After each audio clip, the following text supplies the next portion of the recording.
ஈரோடு மாவட்டம் அந்தியூர் பத்ரகாளியம்மன் கோவில் குண்டம் திருவிழா கோலாகலமாக நடைபெற்று வருகிறது. அந்த காட்சிகளை பார்க்கலாம்.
இது குறித்த கூடுதல் தகவலை செய்தியாளர் மேகநாதன் வழங்கிட கேட்கலாம்.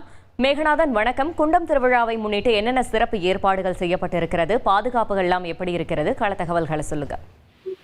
வணக்கம். ஈரோடு மாவட்டம் அந்தியூர் நகரில் 1000 ஆண்டுகள் பழமை வாய்ந்த புகழ்பெற்ற அருள்மிகு ஸ்ரீ பத்ரகாளியம்மன் கோவில் உள்ளது. இந்த கோவிலுடைய குண்டம் மற்றும் தேர் திருவிழா ஆண்டுதோறும் பங்குனி மாதம் நடைபெறுவது வழக்கம். இந்த நிலையில இந்த ஆண்டுக்கான திருவிழா கடந்த மாதம் 20ஆம் தேதி பூச்சாட்டுதலுடன் தொடங்கி விழாவின் முக்கிய நிகழ்ச்சியான மகிஷாசுர மர்தனம், கொடியேற்று விழா போன்ற நிகழ்ச்சிகள் நடைபெற்று அதனைத் தொடர்ந்து பத்ரகாளியம்மனுக்கு நாள்தோறும் சிறப்பு அபிஷேக அலங்கார பூஜைகள் நடைபெற்று வந்தது. இந்த நிலையில இன்று விழாவின் முக்கிய நிகழ்ச்சியான குண்டம் திருவிழாவானது காலை தொடங்கியது. இதற்கு நேற்று இரவு முதலே அந்த விரதம் இருந்த பக்தர்கள் கோவிலில் குவிந்தனர். இதற்காக இன்று காலை அந்தியூர் அருகே உள்ள அந்த புதுப்பாளையம் பகுதியில் அமைந்துள்ள செலம்பூர் அம்மன் கோவிலில் இருந்து அருள்மிகு ஸ்ரீ பத்ரகாளியம்மனை குதிரையில் அழைத்து வந்தனர். தொடர்ந்து செலம்பூர் அம்மன் குண்டம் அருகே வந்த உடனே சிறப்பு பூஜைகள் மேற்கொள்ளப்பட்டு முதலாவதாக கோவிலின் பூசாரி, தலைமை பூசாரி கைகளால் அந்த தீப்பொறிகளை தூவி விட்டு அதன் பின்னர் குண்டத்தில் இறங்கி குண்டம் நிகழ்ச்சியை தொடங்கி வைத்தார். இதன் பின்னர் கடந்த 21 நாட்களாக விரதம் இருந்த பக்தர்கள் நீண்ட வரிசையில் காத்திருந்து கைகளில் அந்த அரளி பூ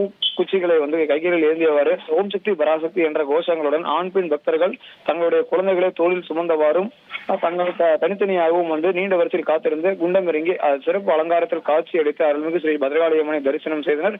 தொடர்ந்து பார்த்தோம்னால் அந்த அளவு குத்தும் நிகழ்ச்சி நடைபெற்று வருகிறது. இதிலும் பக்தர்கள் அளவு குத்தி நேர்த்திக்கடன் செலுத்தி வருகிறார்கள். அதே போல அந்த தீக்கரகம் எடுத்து வரும் நிகழ்வு, கரகம் எடுக்கும் நிகழ்ச்சியும் நடைபெற்று வருகிறது.